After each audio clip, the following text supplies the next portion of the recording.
Hi everyone, and welcome to Studio Jake. I, of course, am your host, J.R.R. Before we get into the topic today, I just wanted to remind you that I've got my own books available for sale if you're tired of, sort of the politically correct, woke stuff that's coming along that's infecting our fantasy, like Lord of the Rings or The Wheel of Time or Star Wars, whatever it may be. I've got this paranormal novel Cacophony about demons trying to take over a town, specifically a church in the town, how the church is reacting, also what the angels are doing to stop them. Up next, I've got my Seven Royals series. So this is a high fantasy series about some of your favorite fairy tale characters who have to come together to retake their kingdoms from an evil force. I've got All Good Things and its sequel, Breaking the Stars. All of these books are available on Barnes & Noble and Amazon, as well as the digital downloads for All Good Things. You can pretty much find them everywhere. However, if you want the digital download of Breaking the Stars, it's available exclusively at booklocker.com. You're going to want to read these two because the third one is on its way. Sorry for my reach there. I don't have all these fancy stuff like other YouTubers have because YouTubers, those pranksters, they don't really care about small creators like me. So, anyway, neither here nor there. Continuing on with Lord of the Rings, Rings of Power. Of course, I don't consider Rings of Power a Lord of the Rings show. I've said that before. But, when it's in the title, it's kind of hard to ignore. So, episode 6 starts off. Yeah, we get to see this very gripping opening scene of someone digging. Yes, that's literally the opening scene to this fantasy story. Someone using their hands to dig in the dirt. Very gripping, like I said. But it's actually in the Southlands, so the father elf, who is called Adar, I guess, he's about to lead the orcs and the wild men, so the men who betrayed the humans in the villages from the previous one. He's about to lead them to attack in the tower where all the locals in the Southland have taken refuge. And they desperately want this dagger hilt, which was revealed to actually be a key that could possibly be a way to avert the weakness of orcs in sunlight. But when his army arrives, the tower is abandoned seemingly, but Arondir is there, and he's watching them, and then he kind of attacks, creates a distraction, and he springs a trap that seals the tower shut and then causes the towers, some of the walls to collapse in on them. And then you see that Bronwyn is leading the villagers to safety. So then we cut to the Numenor Navy. They're sailing to Middle Earth. Isildur, he feeds the horses. He heads to the deck because he wants to see land first. And he speaks to Galadriel, saying how he wishes Numenor was like it once was. They have a heart-to-heart. So here marks the first heart-to-heart of this episode. Elendil dismisses his son and then explains to Galadriel that his wife drowned. So he goes to tell the Queen Regent Muriel, who again is not a Queen Regent in the Silmarillion or the Appendices. She's the Princess of Numenor. Don't know why we can't have princesses anymore. He tells her that they found land. Land ho! He doesn't actually say that. He just says that we're a day from the shore, and then another day to the Southlands if we take the rivers. So she looks at a map. Very interesting. So we go back to the Southland. Arondir tries to destroy the dagger. He's now with the villagers, but he can't do it and tells Bronwyn this, and so he decides to hide it. And then he and Bronwyn kind of rally the villagers. And again, Bronwyn's son Theo, he is such a brat. Honestly, honestly, I can't stand this kid. Bronwyn clearly, I don't usually advocate for corporal punishment, but in his case, he probably should have been spanked a couple of times. Oh, and then we have another heart-to-heart with Bronwyn and Arondir. Oh, and they kiss. Yay, I guess. So it's two heart-to-hearts. So the moon rises, the orcs attack. Yeah, duh. Arondir, he has a fight with a giant orc, and it goes on and on and on and on. I mean, as annoying as that was, that's how that felt. It just kept going. I was just like, oh, but of course, we can't have a dude win a battle against a superior opponent, right? So what happens? Bronwyn stabs the orc from behind, and all of a sudden, she and all the villagers are suddenly swordsmen and archers. They were just kind of farmers before, and Arondir was captured for most of the series. He didn't get out, I think, till episode 5.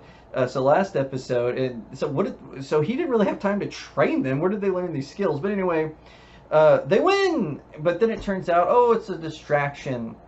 So anyway, it turns out that the initial attack was a distraction. Who couldn't have seen that coming? And then the orcs and the wildmen attacked the village.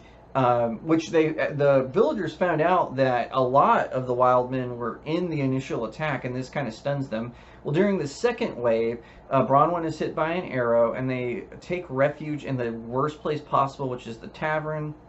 They kind of barricade themselves in. They patch up Bronwyn, and then the orcs start to burn down the village and lay siege to the tavern. We get all of a sudden it's daylight. Like, it had been night for most of this. All of a sudden it's daylight, and we see the Numenor army is charging. And like I said, had literally just turned night just a few minutes ago. The first battle was not that long, so now it's night. So it was night when the first attacked, and then now it's daylight. We see the Numenor army, or cavalry, I guess, because they're on horses, which I'm pretty sure that's a Rohirrim thing, but I guess that might be a little nitpicky. I'm sure Gondor and Numenor used horses as well. They obviously did, but I'm just saying it kind of was a little weird because you think of the Rohirrim from Rohan as the horseman, but like I said, that might be a little nitpicky. I'll acknowledge that one.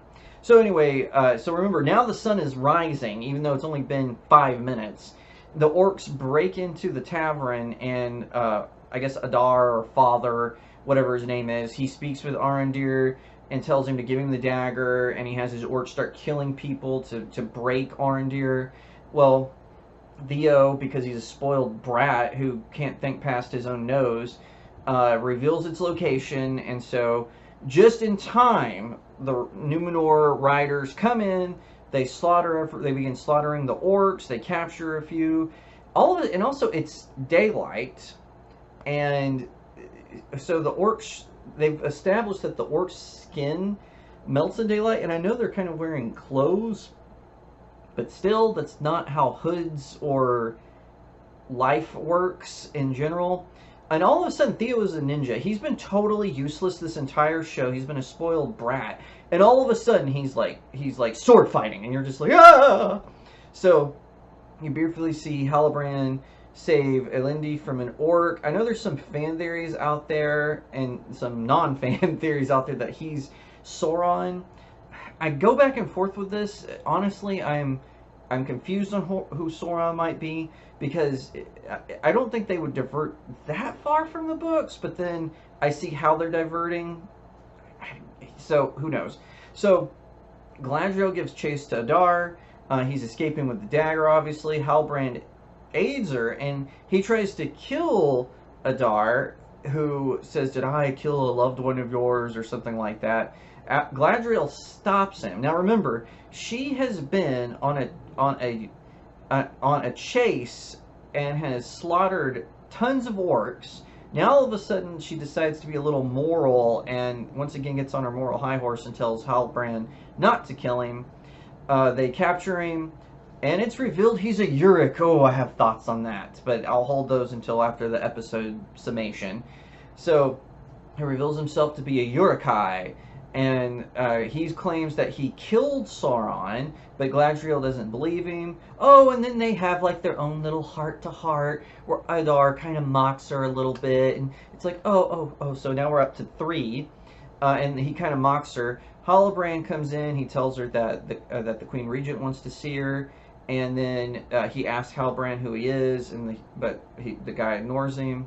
And then Halbrand and Galadriel, they have another heart-to-heart. So after just like 2 minutes, maybe even less, another one! Yay! So then Muriel and Browen, they have a heart-to-heart. Yay, 2 women leaders, awesome. The villagers see Halbrand. They see his emblem that he has on the little I don't know what to call it. This, because at first it was a necklace, and then he ties it around his medallion, I guess. So they asked if he's the king. He says, yes, I'm the king. And they're all like, and then the Queen Regent says, all hail the king of the Southlands. And they're all like, yay. But then we see Galadriel, Galadriel has a heart-to-heart with Arondir. So, wow. Then there's one, and then immediately we have another heart-to-heart with Theo and Arondir. I was really hoping that Theo would die during the village invasion. They certainly teased it a bunch of times. That didn't happen. And that's when they realized the dagger is missing. The thing that they had was actually a hatchet. So one of the wild men, I keep calling them wild men because I don't know exactly how else to describe them. He takes the dagger back to the tower. Now remember, we saw this tower collapse, but somehow this plot armor allowed this wall to still exist. So he uses it and it unlocks, and what happens is the tower had also been kind of operating as a dam, and it blows, and so the water goes underground, and geysers start popping up in the village. Because remember, in the previous episodes it was revealed that the orcs were tunneling, and no one really knew why. They were just kind of tunneling through the Southlands, not singing songs about it though. And then so all these geysers start going off while Elendil and Isildur are trying to have a heart-to-heart. So we're almost at 10 heart-to-hearts, and just a few within the span of 5 minutes. And geysers are popping up, it's flooding, the orcs start chanting something, and then somehow this causes a volcano to erupt. And while everyone is, logically fleeing from this because it starts like raining down ash and it starts shooting off molten lava, people are running, rightly. What is Galadriel doing? She's staring it down, and then smoke comes, and that's how the episode ends. So, yeah, that's pretty much the gist of it.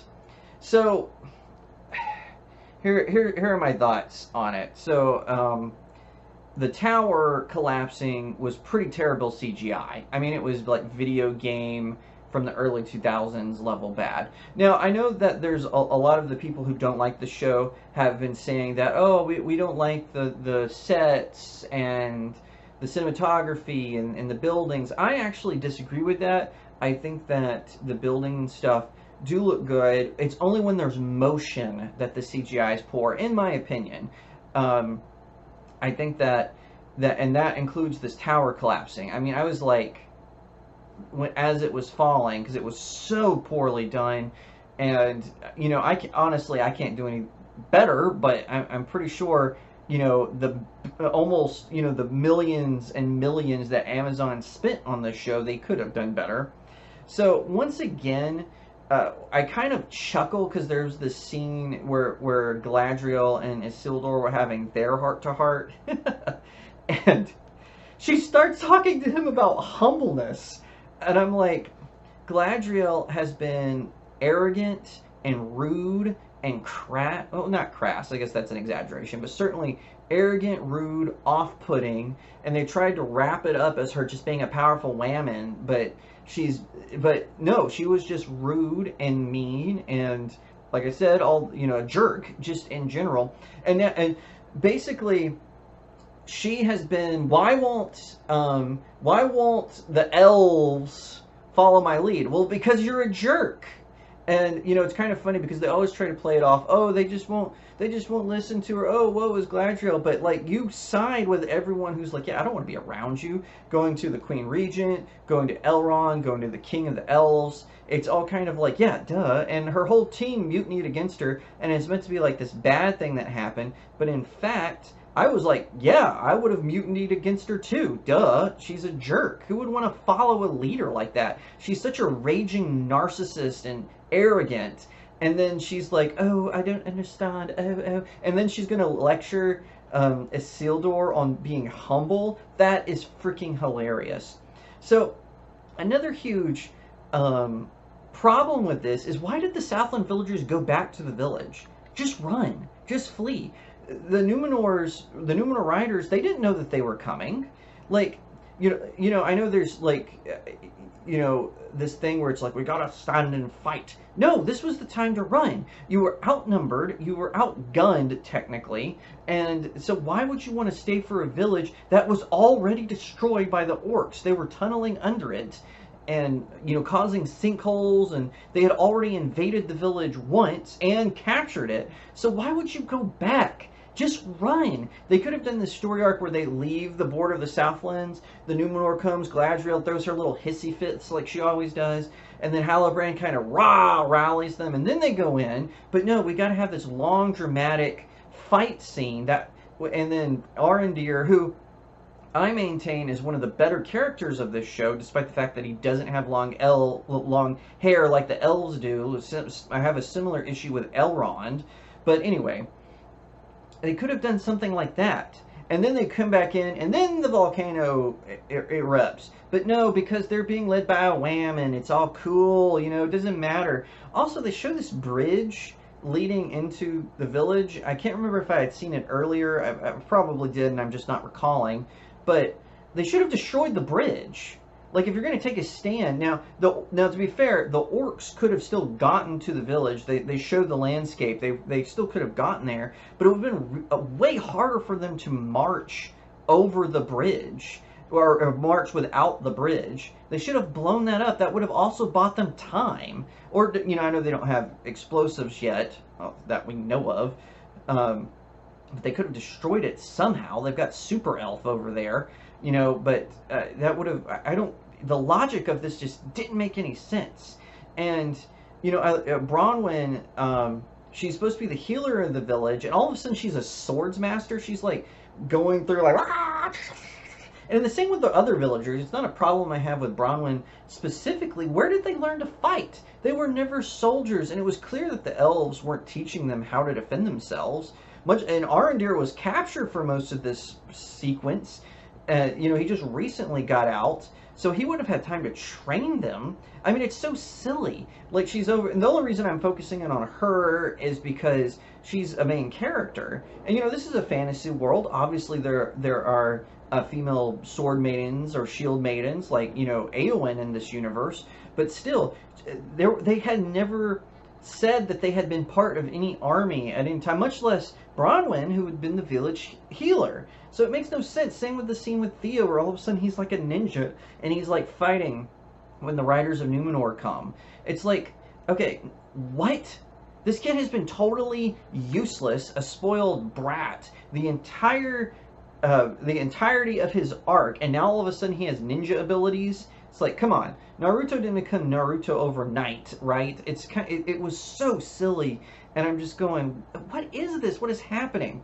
Now, one thing that other commentators have spoken about, and I've touched on a little bit, is also the dialogue. It's extremely vague. So, like, they'll say, like, these things that sound like oh, wise, but then you think about it, and it's like, what did the person actually say? It's just a bunch of word salad that they put in some puffy words and give the person a fake British accent, or some of them real, and then it's supposed to sound smart. Like, there's a part where Bronwyn, when Theo says, "Mother, would you hug me and tell me the thing you used to say when I was a child?" when she should have been spanking him more.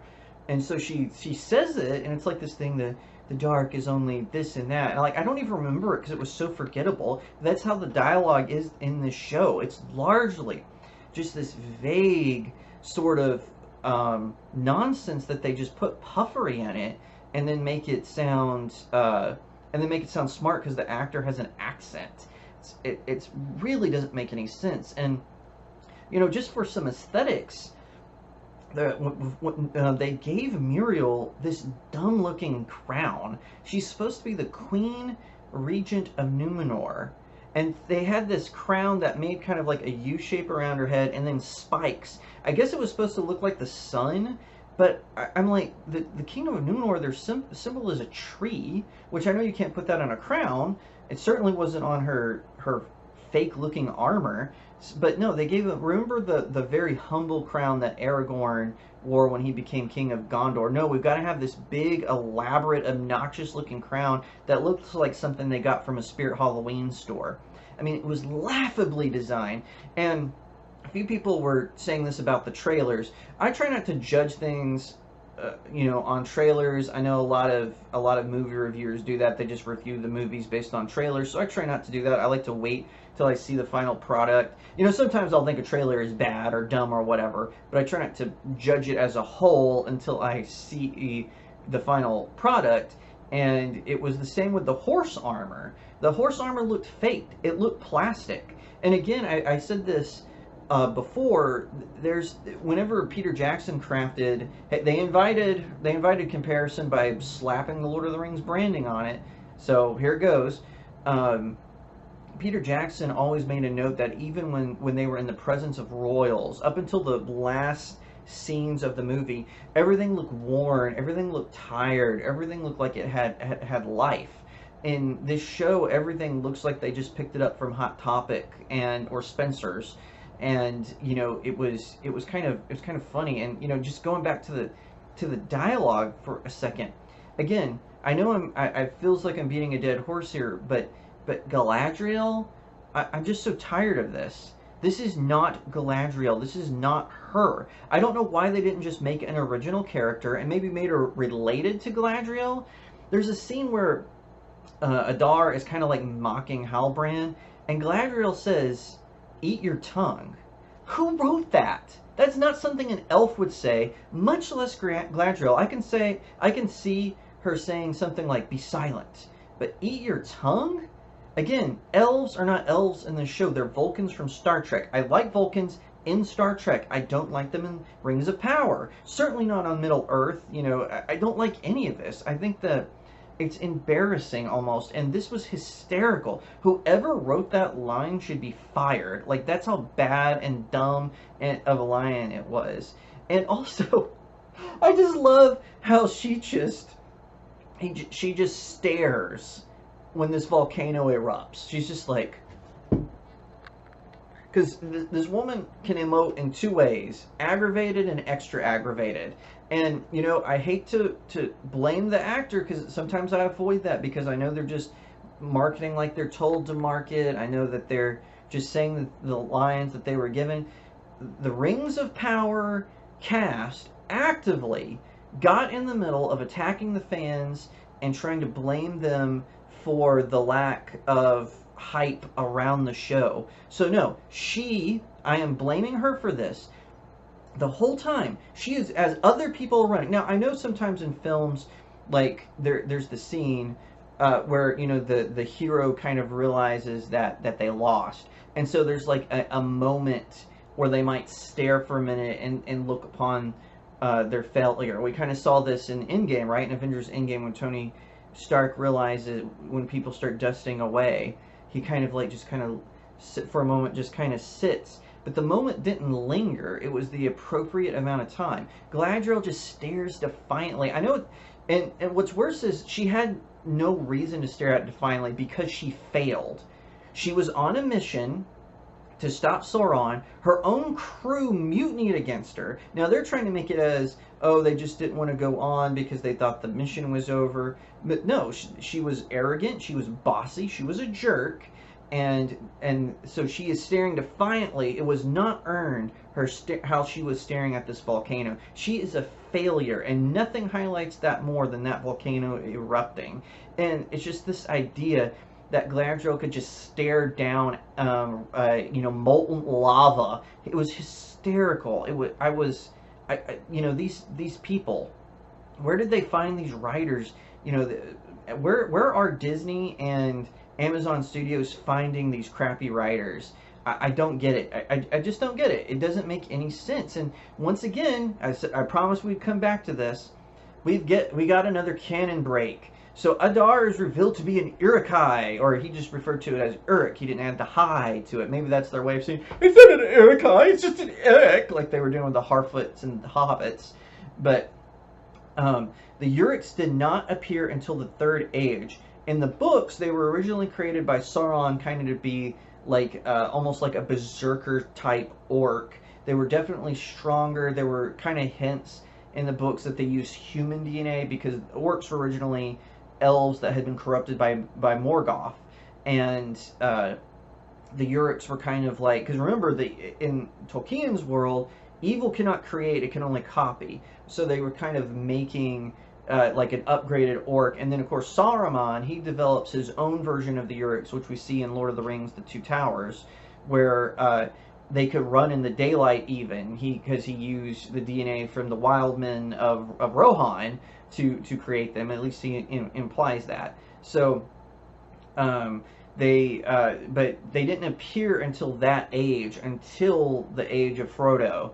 But no, we've got to have a canon break, because these writers, they think they know better. Don't you know we know better? Don't you know that we know better? We know that you're a fan and you've been reading these books since you were a teenager, and many more people have been reading them since they came out. But no, we know better. We know better because we studied lesbian dance theory at some fancy university, and we like chai latte with soy milk. You know, it's just embarrassing. There's no creativity. It's just, we're going to create this obscure character, slap a branding name on him, and then we're going to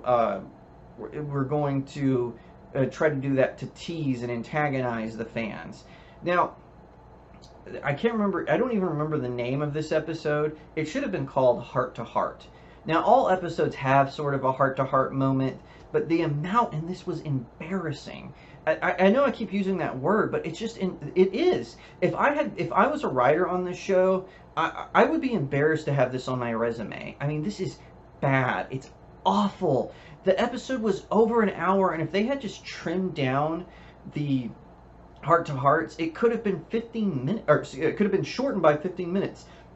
It could have just been 45. I don't know why they're making all these episodes like mini movies. Why not just chop them up a little bit more, and then you have more episodes? But no, we have to have CW style drama to pull everybody in, because you know that's for the the new fans. New fans don't care about the show. They can't afford to have a Prime Video account. But it's so interesting to me, because it seems like Disney and Warner Brothers Discovery are going all in for the woke stuff, like it's like just plain as day. But then when you go to Prime, Amazon Studios is kind of not doing that, right? They've got the James Bond movies have all been added recently, and I know there's some controversy with the more recent ones, but still, also you have stuff like The Terminal List, which isn't woke at all, stuff like The Samaritan, which again isn't woke at all. But then they want to wokenize they want to wokenize stories like The Wheel of Time or The Rings of Power, when there's plenty of woke YA novels and literature out there. But no, they want to steal from something. They want to plagiarize it. I once did a video about the difference between inspired by and plagiarize, and maybe I should revisit that, because I feel like, especially with the direction the MCU is going, the direction just DC properties in general are going, forget about the DCEU, but just the DC properties in general, how we're seeing Rings of Power going. And then I also know fans of Doctor Who, He-Man, franchises I'm not fans of, Wheel of Time, they're experiencing this as well. Maybe I should revisit that. If that's something you'd like to see, let me know in the comments below. But for now, the show is still awful, still terrible. It's kind of boring. If they had, I can honestly see if they had not made this a Lord of the Rings show, if they had just kind of say, hey, we're going to make our own fantasy story with elves and orcs and all that, people would have rightly said it was a Lord of the Rings knockoff. But I don't think it would get the this sort of reaction. But it's because they slapped Lord of the Rings on it and made it a Middle-earth brand. Yeah, of course, people like me are going to come after it, because they are taking something that was special to something, especially to me, who is a fantasy fiction writer, and they are ruining it, quite frankly. So it's just completely and utterly plagiarism. If you like that video, please leave me a comment. Let me know what you think. Give it a thumbs up. And I would be honored today if you would subscribe. No matter what platform you're watching on, please subscribe. Hit that follow button. Share it out all over the place. And check me out on some of my other socials. I've got links in the description below. Also, check out my website, StudioJakeMedia.com, and consider supporting this channel on StudioJakeMedia.locals.com. It really helps smaller creators out. I really appreciate it, and I'll see you next time right here on Studio Jake.